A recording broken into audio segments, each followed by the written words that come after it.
विपक्ष बहुत स्पष्ट है। हम नहीं चाहते हैं कि सदन की कार्रवाई किसी तरीके से अडजर्न हो या किसी तरीके का अड़ंगा डाला जाए। हम केंद्र सरकार से बस ये कह रहे हैं कि इस पे चर्चा अलग से होनी चाहिए। देश का बहुत ही गंभीर मुद्दा है जहां पे $100 बिलियन पे 7 दिनों में ही वाइप आउट हो जाते हैं और अभी भी लगातार उनके स्टॉक्स नीचे आ रहे हैं, जिसमें जनता की कमाई भी जुड़ी हुई है।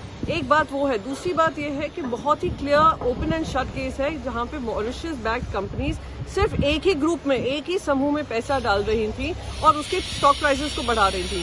केंद्र सरकार जानती है कि उनका पार्टनरशिप, मोदी जी का पार्टनरशिप अदानी जी के साथ है, इसलिए उस पर चर्चा नहीं होने देना चाह रही है। और जैसे ही पार्लियामेंट शुरू होता है, हम खड़े होते हैं, वैसे ही अडजर्न कर दिया जाता है। तो क्या बिना जेपीसी की मांग जब तक नहीं मांगी जाएगी तब तक विपक्ष इसी तरह से अपना स्टैंड सदन के पटल पर रखता रहेगा? देखिए, जब स्टॉक मार्केट का पहला स्कैम हुआ था, देश को हिलाने वाला स्कैम हुआ था, वो था हर्षद मेहता स्कैम।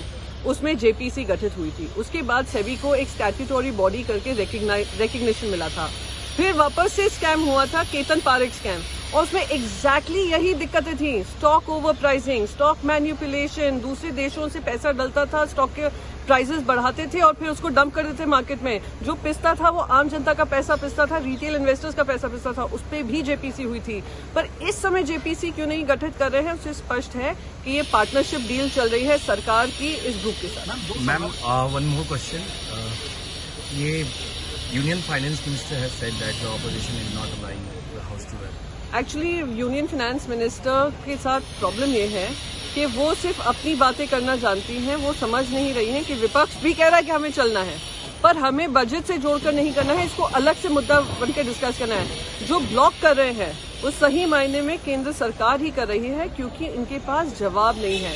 जो कहते थे हम शेल कंपनीज को खत्म करते थे, जो कहते थे भ्रष्टाचार को खत्म करेंगे, आज वो सब चीज जुमला साबित हुई है देश के सामने, इसलिए वो चर्चा नहीं होने चाहिए।